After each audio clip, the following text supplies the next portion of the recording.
a little late on this chapter. I'm a little late on this chapter. I had stuff going on, but I'm available now, and I know. I got my haircut and I shaved. I figured I was gonna start the summer fresh, and this way people could see me going through the whole schedule of the process of my hair growing out from like regular length where it seems normal and then it becomes absurdly erratic. I'm hoping it doesn't get to that point again, and then probably gonna keep my beard like halfway, but not important whatsoever. We're gonna be talking about the newest chapter, what's been going on with 100 Years Quest, as we also got now a date for the anime, which is what July 7th hit the old classic numbers, and we're gonna be seeing that in barely over a month. Extremely hype, and I can't wait just to get the momentum building up to that date and everything that's going to be going on. I think it's going to be really cool. I think Mishima is going to have a lot of stuff for us to just kind of have as well. I would imagine to maybe like just new arts to get people motivated and hyped up for the anime, especially with Ueda too. I imagine Ueda would really want to put in a lot. But this chapter was going to be weird because like when I initially read the previous chapter, and I read 159, I was more inclined, or sorry, not 159, but 158, I believe. I was more inclined to the idea that it was going to be Lekka and Raj that go and fight Gray, Lucy, and Wendy, and it was going to be more of those fights where it's like I assumed the main cast was going to win, but it was going to show the difference of someone like Raj and someone like Lekka. And we are going to see Lekka's performance obviously carrying the duo versus a three cast. And it'd be more of like an encounter like that. That was my initial thought. And then obviously rereading the chapter a while back, I was like, oh no, Raj is going by himself. That's why I haven't had this much of crazy like height positioning for the most recent chapters. Not like a bad thing because I figured we would get something cool. I just didn't know really what it would be. Like I was thinking Gray freezes the illusions, but we ended up getting something more interesting in terms of instead of just being Gray freezes another thing. But because there's no way and this is the thing that I saw some people complaining about this chapter. I didn't see that much of it, but I knew there would be some. I just thought it was funny of people complaining of Raj being defeated relatively easily, but I don't believe anybody had actual hype for Raj. Like he's a very silly looking character. He's John in more of like a goofy style. He's like first seen sitting on a cactus, and he's got like all these. His outfit is kind of cool. I do like his outfit of just all these like weird sashes and stitched together pieces of clothing that ultimately make an outfit. I think you could actually make a really cool and interesting character in an outfit like that. At least I can't think of any off the top of my head. Maybe there are some already, but he doesn't seem to me like in terms of just his design like he's like going to be a really powerful character. And then with his magic, he just does fire illusions. I didn't think he was going to be really that powerful when we saw his abilities. Whereas like Lekka, very clearly with Lekka, he has something special about his fire make. We just don't know what it is exactly yet. With Brian was more in my kind of question of like, I don't know if this guy's going to be strong. Tartaros, excuse me, guy. I don't know if he's going to be strong or if he's going to just be one of those characters that is a menace for a short period of time and then he wiped out. Seemingly he's doing a lot better than I expected. But Raj did exactly to what I expected he was going to do. And Lekka seems like he's more powerful. And then we got Wed. We don't really see anything of the Wed and Urza fight continued this chapter, which doesn't surprise me. I figured Mishima would rather focus a little bit on that. Maybe we'll get back to it and Urza's getting pressed a little bit. I don't think Urza's going to get fully off screen. I think that once we get back to it, it's either going to be right where we left off, or it's going to be a good chunk later where Urza's clearly losing the fight. I'm not too sure where that fight's still going to go. My belief is that it's going to be something more of like maybe Jalal comes back, like Jalal sensed Urza was in danger, used Meteor, flew back, and it's like them versus Wed, and they're still losing, and we have like another chapter of just like Wed's fight against them. I would really so my hope for this though is that I really want there to be I want there to be reason for each of the main cast members to have a, I don't want to say rivalry, but I guess just kind of, I I, I don't know, nemesis, I guess, position for the arc. I want each of the main cast members to have a reason of why, yeah, this is the guy I gotta beat. And I'm guessing that we're getting Urza and Wed sort of first. I mean, obviously we have Natsu and Igni already set up, but Urza and Wed, and then maybe it's going to be Gray and Lekka, just from two Maker Wizards.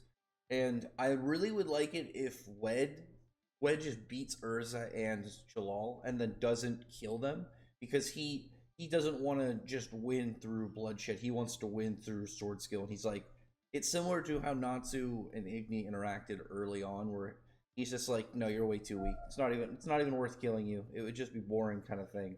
You're not ready for what I want to, what I want to get from a fight. And then we have Wed do a similar thing where he's just like, yeah, I heard good things from you or about you, but clearly they were over exaggerated, and he's just whatever. And it becomes more of a personal insult from Urza, or towards Urza, and maybe something with Jalal too. I don't know. It's just going to depend on like what happens with with that thing. But I want ultimately it to become more of a personal thing for Urza to have an issue with Wed and want to beat him. And it doesn't have to be, oh, I've got certain things on the line. I like where like Azuma's went. I would like that, something like that eventually, where there's more large stakes on the line for like their end battle. But I would really like it if Urza just has a reason to keep going. Like, ultimately, in my mind, I want to see Urza and him fight like 3 or 4 times. I would love to see it's just like throughout the arc they clash, and Urza is still losing for a while, but she's gaining ground every time. And you can see where she's improving, where she's noticing stuff about Wed's fighting style. She maybe runs into something I would love. This would make me so happy, is if it was Wed, in the continuous of his current fight, he pulls out like some special flame on his sword, and maybe it starts pressing Urza. And then Urza starts really fighting, Jalal pending, who knows. And then he pulls out another thing, and that thing, it's some special fire. Urza can't handle it. He ends up defeating her, and she's like, okay, well, I gotta figure out how to handle that. Figures out a way to come handle that. He pulls out another thing, and it's like some bigger thing of a sword. It's like on top of his normal sword, he's got a bunch of different giant great swords floating around, and he's got giants and suits of armor that you have to fight to. And then Urza has to figure out a way to go through that, and then he pulls out another thing, and it's like a long boss fight where Urza throughout the arc is just fighting this long singular boss fight. I think that would be really cool, instead of Urza just fighting a bunch of small time characters. I still think some small enemies, for like one chapter enemies with just a tricky ability, are always useful if there's a reason for it. If the character does the character give backstory towards Fire and Flames? Does the character give world building? Is it going to give some information on the area of why maybe they joined the group?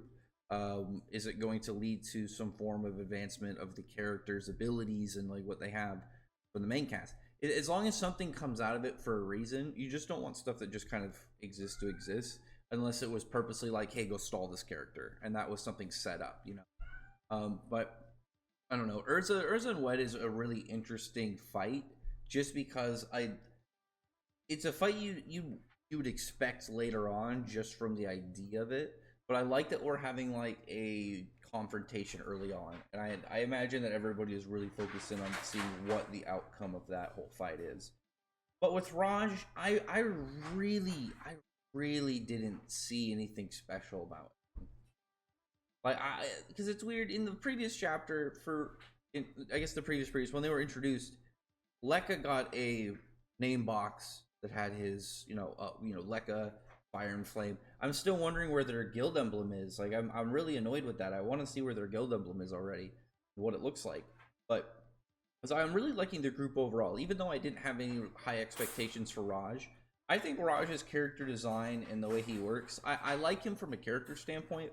I just didn't think that he stood any chance in the position that he was in. I didn't think that he was going to have any way of winning that battle unless his illusions were so broken and he was so OP that he somehow could fend off against 3 people who I think all individually could defeat him. That's the thing. Because one thing in the chapter we see that's really good, and is the fact that everybody is catching on to the illusion. And once we get out of the illusion, it doesn't look like anybody's really damaged.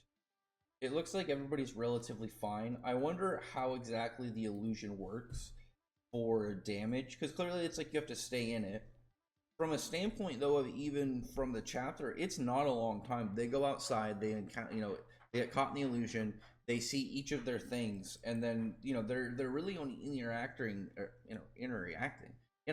with the illusion creatures between Griff, Yakujima, and Hien for probably 30 seconds maybe each. It's really not that long from their point of view.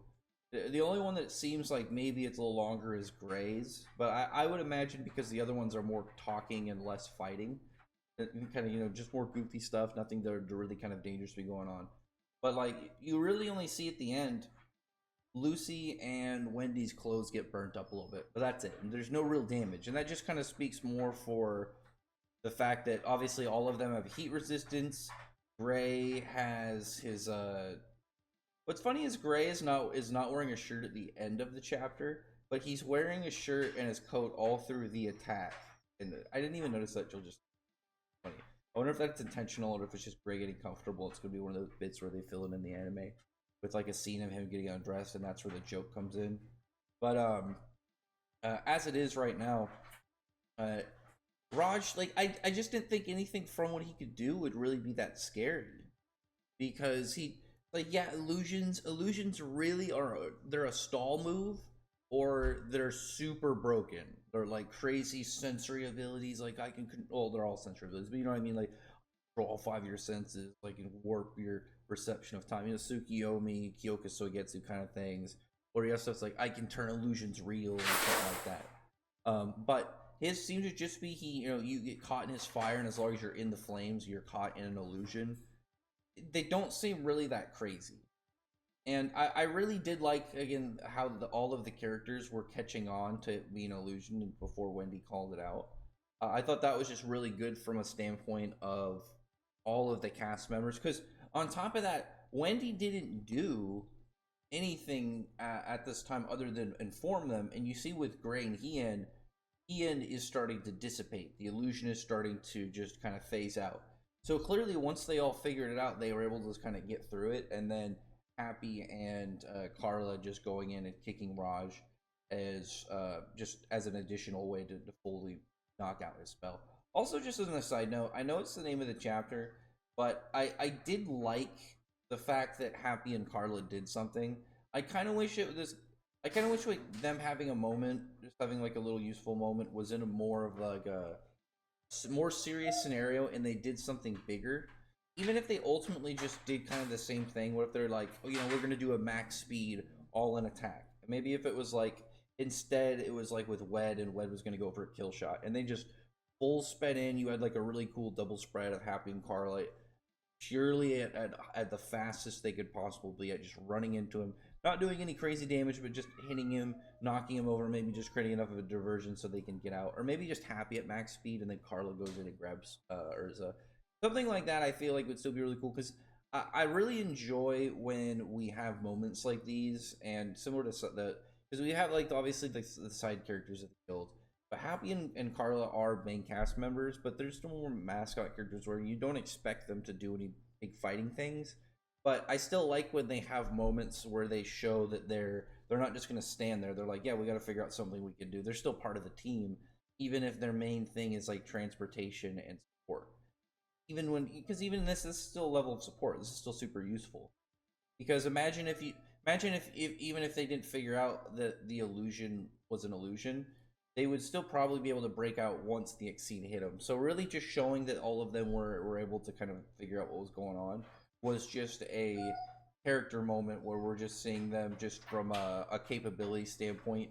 Oh yeah, all of them, this is not a big deal to them, even caught in it, it doesn't do too much damage, and they're able to figure it out before it even was able to get canceled.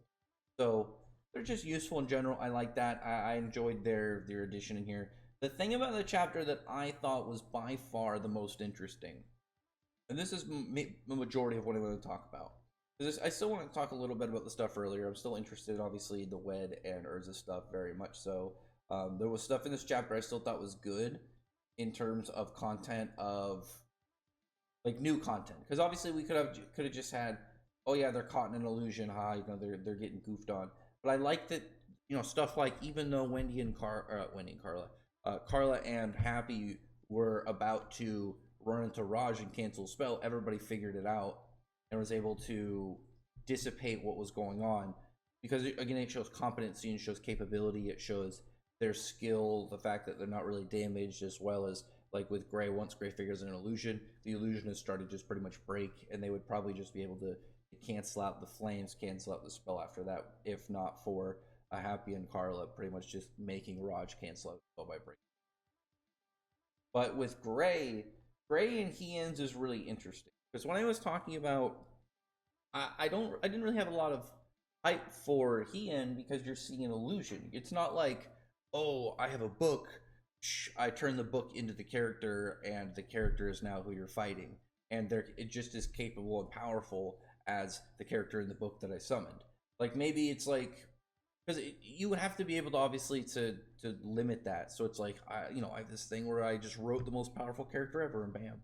I assume it'd be like a power level thing where you can only spawn things at a magic requirement level. Like, if it was like Raj was, I am a weak physical fighter, but I have a high level of magic potency, and I'm able to, maybe he burns a book, the book comes alive, because that's fire based, whatever.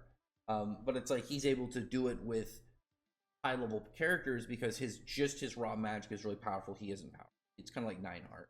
He ends up getting the book burnt. It's like, it makes Heian. It's like, okay, well, Heian is now a physical demon, and he's kind of worked around a different way to kind of like do how Xerath did, where it's like he's not really doing the same thing, but it's like similar in concept, where he's giving physical form to a story, a written story, but it's like obviously different requirements, whole different setup. But where Heian is physically Heian, and he exists, and Gray's actually fighting an ice demon or ice wolf demon guy, and we actually get a fight. Whereas like this was an illusion. This was again why I didn't have like a lot of like, oh man, I can't wait for this fight, because I figured it wouldn't be a huge fight. I figured it'd be something that was going to be relatively short, as it was. But I didn't know what was going to be, if valuable. When I was like saying like Ray could freeze an illusion, it would be cool from a standpoint of like, his capabilities of him being able to freeze a mental status effect ability on him.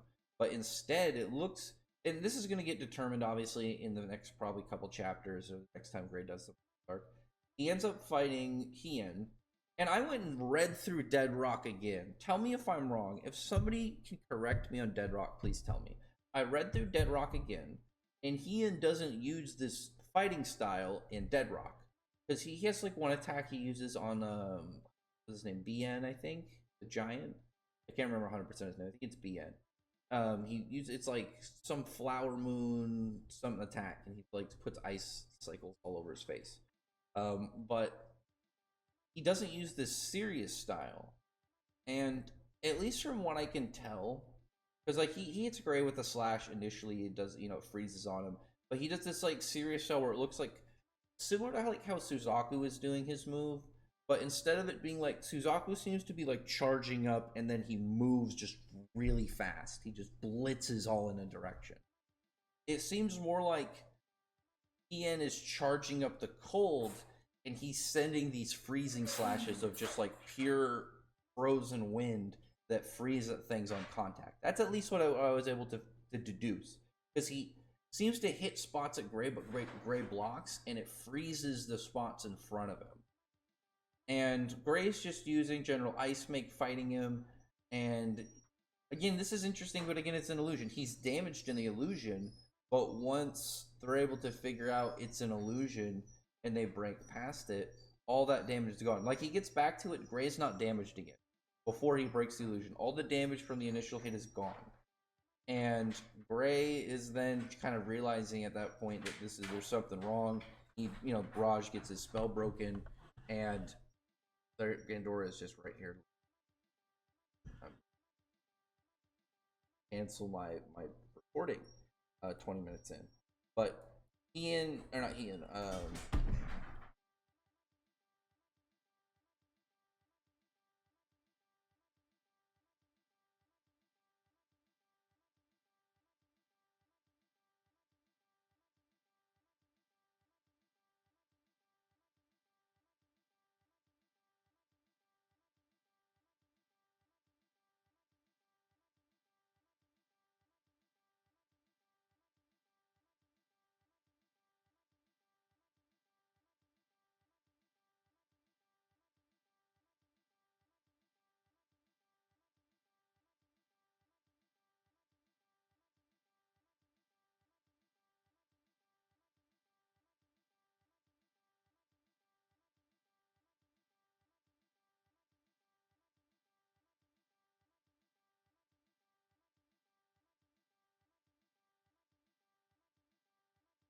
I've been talking without my mic on.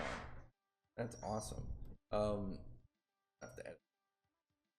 But yeah, what was I talking about last? The last thing, it was pretty much Gray goes for this move, and this is the thing that I think is really important with this move is Gray goes for an ice make less attack. It's not ice make. He doesn't do the ice make pose. He just draws in the cold, and he ends up creating this really cool icicle like snowflake sword, which is really cool. Because I thought for a while it was going to be the exact same sword that Hien had, but instead he's got again this snowflake cross guard blade.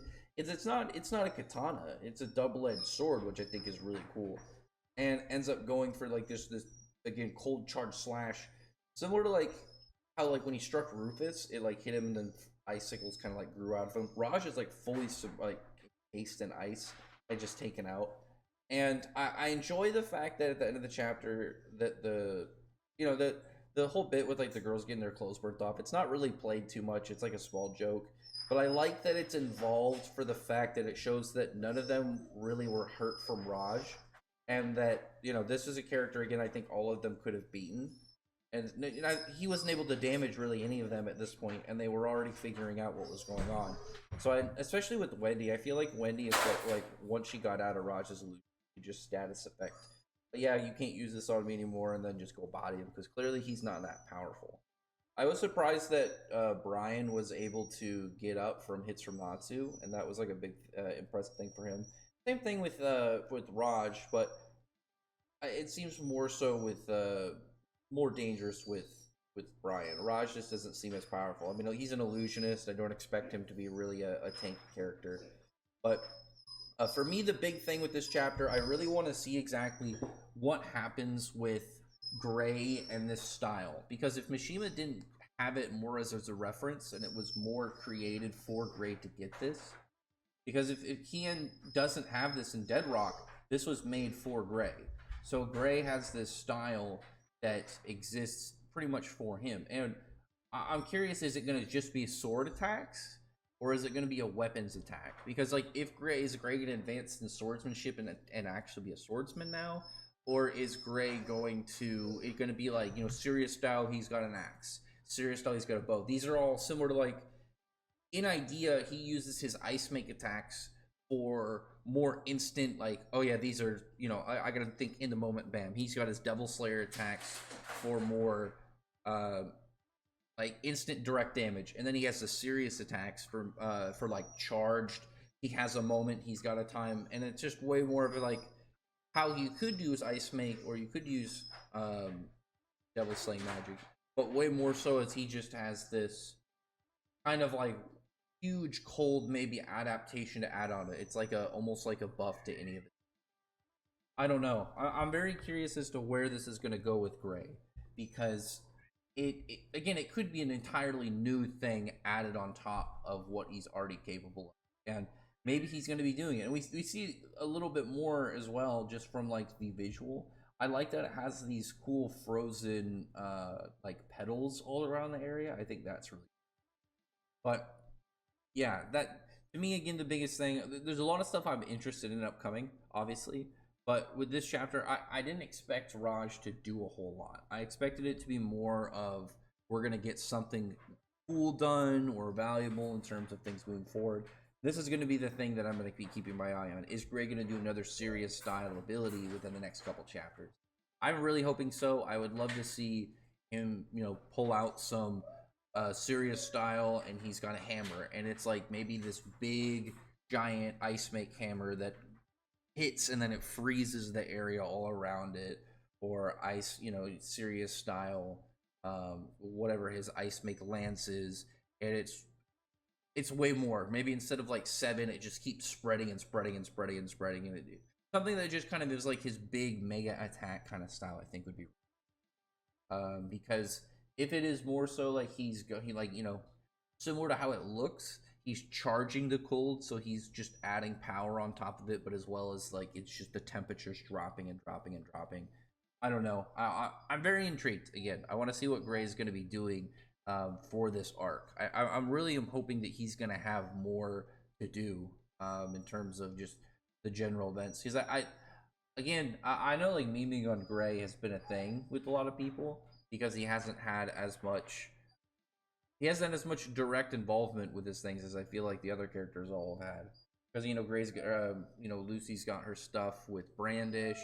She's got she had some kind of like intertwined plot stuff with Ferris for a little bit. Obviously, with I feel like with Igni it's gonna be obvious. Wendy's got her stuff. She had Haku. Lucy also had Kiri as well. Gray didn't have anyone really. We didn't see any of the Scolion stuff following back up with that. And so I'm curious as to where it's gonna go advancement wise for him, but I'm very much wanting to see what exactly the Sirius style is going, because if Gray is going to if Gray's going to advance from here, what is it going to look like? Is he going to be able to do anything kind of crazy with it, or is he going to start combining them? Is he going to do like Sirius style? I would love to see like a cool Sirius style move, and then he uses Ice Make on top of it to kind of like mold it in the middle of fighting. Like maybe he does the Sirius style sword, but then he uses Ice Make to make the sword bigger, like mid swing or something, or after it's frozen, he uses the Ice Make to manipulate all the ice that was frozen onto the person or something like that. Anything in advancement.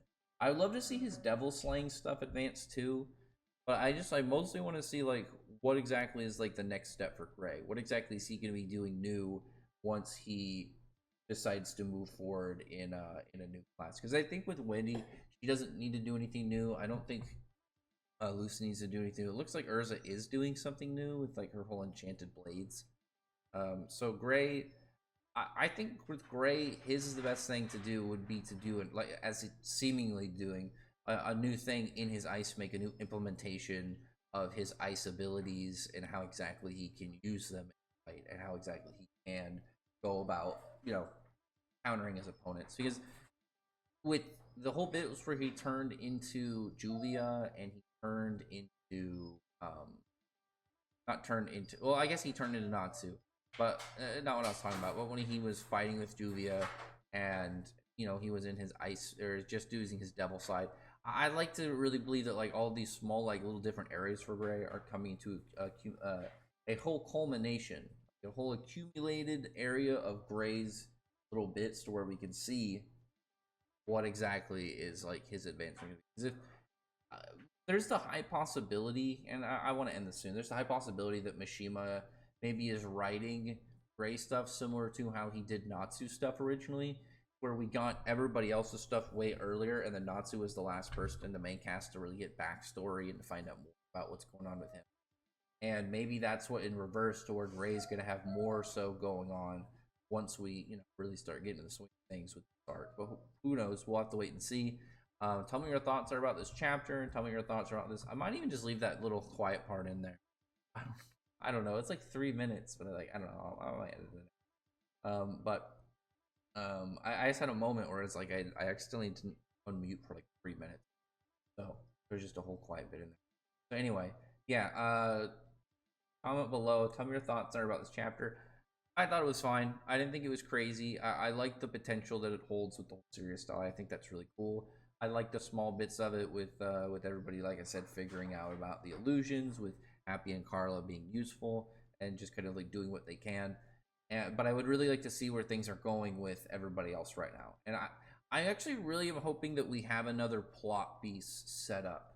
So if Jalal doesn't turn around, maybe we see like, oh, what's Jalal doing? Maybe Fire and Flames members are going to start going to Fairy Tail because they, part of Igni's plan, he wants to kidnap people of Fairy Tail to mess with Natsu. So he, that you have Jalal get back, and then there's a couple of Fire and Flames members that show up, and it's like Laxus and Jalal team up or something. Something like that would be really cool. I just want to see like some more cool little plot lines pop up and to see more characters interacting with the Fire and Flame. I think it's really neat just seeing a bunch of these guys all in the group, because Raj not being powerful, I don't have a problem with. I think it's perfectly fine for you to have characters in there that have, again, clear capability. It's not like he just went and used a spell and it didn't work on anybody. It worked on them for a little bit. So and these characters aren't just nobodies. Like Gray, Lucy, and Wendy are all very powerful, very capable. Have a pretty experienced too. Really, I mean, it's like if you count, there's probably not a lot of wizards that have, the portfolio that they have of activities in their life. So I it's not like he was like he was in a bad spot. There was no way Raj was going to win. If you put one of them up against him, he has a way better chance. But I really don't think that he was going to win it. But as I've talked about, a large group, which I'm hoping that we're going to be seeing with Fire and Flames, I'm hoping we get a lot more people, is that weak people like that are important because it builds way bigger of a picture of when you're seeing the weak guys and the strong guys at the top. Because I personally think that that was a problem with, I would say primarily with Alvarez to a degree and Tartaros, is we really only see the ranked people. We really only see the Spriggan 12, the 7 Kingdom or 9 Demon Gates. Whereas, like, with the Horacion Sace, we saw all these random smaller members. With Jalal, after we had the Tower of Heaven people, we had the members of Death's Head Caucus and Trinity Raven. With Phantom Lord, besides the Element 4, we got a couple smaller members. We saw a lot of their foot soldiers. And then with the anime, they even extended a little bit of the members out. And you have to just sort of think of like stuff like that is important when you're building a large faction, is because you can't just have everybody's powerful, unless the point is everybody's powerful and like there's nobody that's weak weaker than us right now, so we're gonna be at a fight from the go. Unless it's something like that where that's literally in the story, I would assume that they're gonna have people that aren't gonna be able to fight members of the main cast. They're still gonna be strong in their own right, but really when it comes down to it, there's no way they were going. But what that really builds again the big picture of when we get to people like Wed, when hopefully we see more from Lekka, the Signario sisters, actually at their full power. People like that, it gives you a way better vision of what you're dealing with. What in the hindsight of things, in the full picture of things, when you have people low at the bottom. And I'm still hoping we get a couple more weak people. I'm hoping we have a couple more people like this where every once in a while somebody runs into a opponent where it's like a one chapter fight and they like, I would love for Lucy to run into a one chapter opponent and she's like, you know what, sure, and I'm gonna try out a new Star Dress mix on you. Uses a brand new one, she uses some really cool new attack, and it's just like it's a one chapter Lucy Flex chapter. Or something like Wendy, where Wendy's like, I want to see how crazy my enchanting can get, and we really just see them kind of go crazy. I would love something like that. I think chapters like that really build a picture again of where the characters are at. What exactly when are they going to run into the obstacle? When are the problems going to show? And so I know that a lot of people didn't have, and again, I was part of it. I'm part of the people that didn't have a lot of expectations with Raj. But this chapter went exactly as I would willingly assume, not the exact same way, but the same level of problem that I thought Raj would be. And I think the real problem is going to be Wed, and we're going to see what exactly is going on with Wed. But other than that, what's going on with Natsu getting taken in by Brian, and what other plot points are we going to see coming up. So, solid chapter. I think it was a good, general good chapter. I was like trying to figure out like an extra word, but I'm just like, general good chapter. It wasn't anything crazy. It wasn't anything like plot bending. It was just, they were dealing with a little bit of a tricky opponent. They figured out how to handle him. They potentially got something new, and we're moving forward from that. So tell me your thoughts in the comments below about what you thought about this chapter, what you think is coming up, and tell me if you think, like, what do you think that we're going to be seeing once we get back to Wed and Urza's next chapter? Do you think Urza's going to be losing? Do you think she's going to be winning? Do you think she's going to be lost?